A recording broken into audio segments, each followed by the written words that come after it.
Hello दोस्तों, स्वागत है आज के इस ब्लॉग में। आज हम लोग जा रहे हैं इमाम बाड़ा घूमने। इमाम बाड़ा आज बहुत सारी जगह घूमेंगे, लाइक इमाम बाड़ा, भूल भुलैया, और उधर भी मेला भी लगा है, उधर भी घूमने जाएंगे। तो हम लोग रेडी हो चुके हैं और निकलने वाले हैं। हम हैं और भाई जी, ये हमारे भाई साहब, ये 3 लोग हैं। ये भाई पवन शेख गगन। ओके, तो हम लोग अब चलते हैं। अरे हमको भी चलना है, हम भी चलेंगे, हम भी चलेंगे।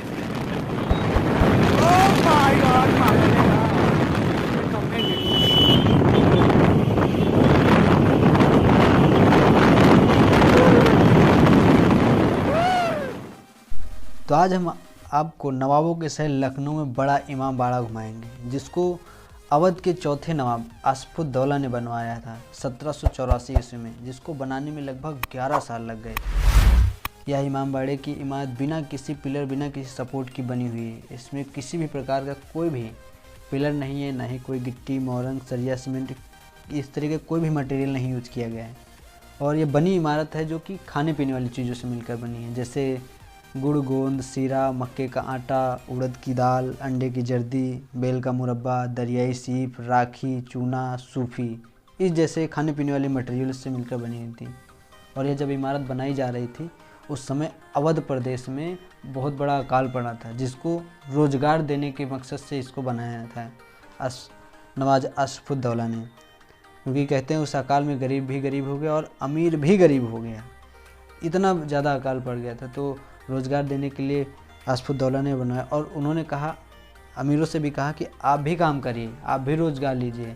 तो उन्होंने कहा, मुझे नवाब साहब, मेरे को काम नहीं आता, शर्म आती है काम करने में। तो उन्होंने कहा, काम सीखिए, आप लोग दिन में नहीं रात में काम करिए। तो दिन में क्या करते, गरीब लोग जो इनको काम आता था वो लोग दिन में बनाते थे, और अमीर लोग रात में तोड़ने का काम करते थे। बनाने का काम दिन में ज़्यादा होता था, तोड़ने का काम कम होता था। इस तरीके से 11 साल लग गए इसको, इमारत को बनाने के लिए। और तभी से एक नारा बन गया लोगों का कि जिसको ना दे मौला उसको दे आसफुद्दौला, यानी कि जिसको दिलवाए मौला उसको दे आसफुद्दौला। ऐसा लोगों के मुंह से ये एक तरीके का मुहावरा और कहावत बन गई तभी से। बड़ा इमाम बाड़ा बनाने से पहले सबसे पहले वहाँ पे एक बावली है। इस बावली को नवाब आसफुद्दौला ने बनवाया था। बावली इसलिए बनवाया था, कहते हैं कि इस बावली में एक कुआं है जिसका कनेक्शन गोमती नदी से है। ये कहते हैं 1913-23 में एक बाढ़ आई थी, जिसमें पूरे जितने भी नीचे के तहखाने थे सारे भर गए थे। और उस समय जो बड़ा इमाम बाड़ा बनाने के लिए बहुत सारे पानी की रिक्वायरमेंट थी, तो इसी को बावली को पहले बनाया गया, फिर उसके सामने मस्जिद बनाई गई, उसके बाद इमाम बाड़े का, क्योंकि इमाम बाड़े में बहुत सारा पानी खर्च होने वाला था। तो सबसे पहले इस तरह इसका निर्माण हुआ था। बड़े इमाम बाड़े के भवन में 3 मुख्य कक्ष है, जिसमें कि एक छत जो चाइनीज़ प्लेट के आकार की है, इमाम बाड़े के लेफ़्ट साइड में आप देख सकते हैं ये बनी हुई है। और दूसरी छत इमाम बाड़े के राइट साइड में, जो कि खरबूजे के आकार की है। और जो तीसरी छत जो कि बीच में छत है, वो पारसी शैली से बनी है। इसी छत के नीचे आसफुद्दौला और आर्किटेक्चर हाफिज किफ़ायत उल्लाह का मकबरा है।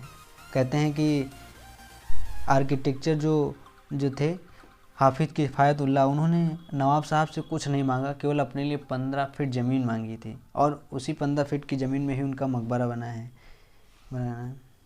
हम लोगों ने इमाम बाड़ा घूमने के बाद, गाइडर के साथ में घूमने के बाद, फिर हम लोग गए भूल भुलैया घूमने के लिए, जो कि इमाम बाड़े के ऊपर बनी है। कहते हैं मेन भूल भुलैया बंद कर दी गई है, जो कि दिल्ली, आगरा, फैजाबाद, कलकत्ता वाली है। मेन भूल भुलैया उसी को कहा जाता था।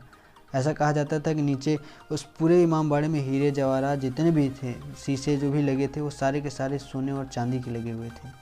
और जो ऊपर की खिड़कियाँ जो भी शीशे लगे हुए थे, वो सब बाहर से रोशनी आने के लिए, लाइट आने के लिए, हवा आने के लिए लगे थे। और जो सारे हीरे जवाहरात सोना थे, उस समय अंग्रेज़ों ने लूट लिए गए थे। और जो आसफुद्दौला की जो मुकुट था, जो भी पहनते थे, वो हीरे जवाहरात सारी चीज़ों के बनी हुए थे, जो कि इस समय इंग्लैंड में है, जो कि अंग्रेज़ लोग उसे चुरा ले गए थे।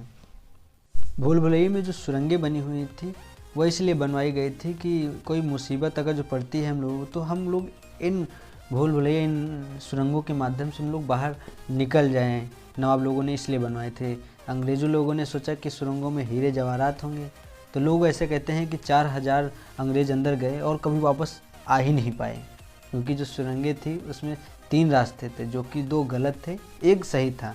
जो सही रास्ता था उसमें भी भूल भुलैया थी, और जो 2 रास्ते थे उनमें ऑक्सीजन नहीं था, जो कि सही रास्ते में थी।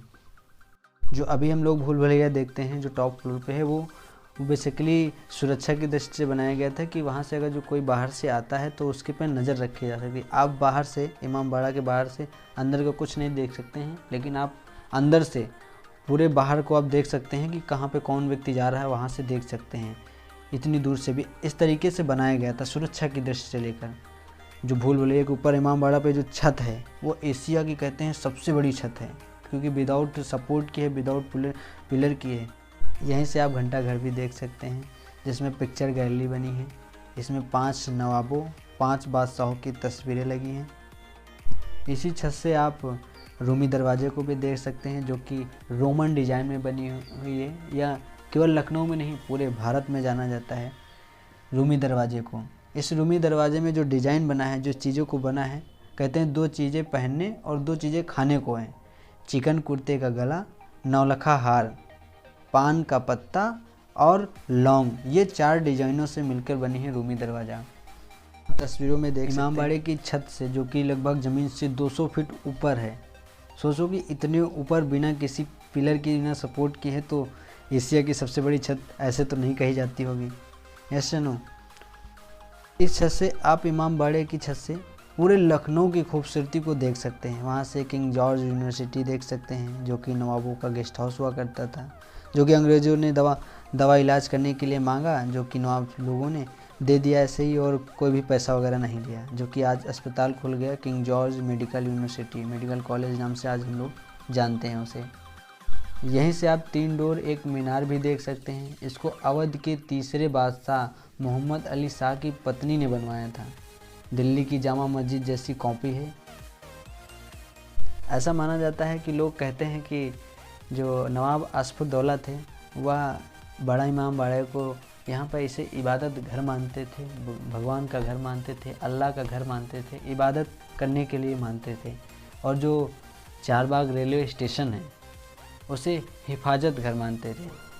कुछ चीज़ें मैं आपको बताना चाहूँगा, जो कि जैसे ही आप इमाम बाड़ा के लिए जाते हैं, आप भूल भुलैया अंदर जाते हैं, तो आपसे सबसे पहले स्लीपर उतारने के लिए बोलते हैं, चप्पल उतारने के लिए, जूते उतारने के लिए बोलते हैं। ऐसा क्यों किया जाता है अगर मैं आपको बताऊं, तो ऐसा कहते हैं कि इसलिए जूतों को उतरवाते हैं क्योंकि आप कोई व्यक्ति अगर भूल भुलैया के अंदर रह जाता है, कोई व्यक्ति अंदर भूल के रह जाता है और बाहर नहीं आ पाता है, तो इन स्लीपर की वजह से, इन जो भी जूते रह जाते हैं उनकी वजह से पता चल जाता है कि कोई व्यक्ति अंदर रह गया, इसलिए वहाँ पर स्लीपर जो भी होते हैं उतरवाते हैं।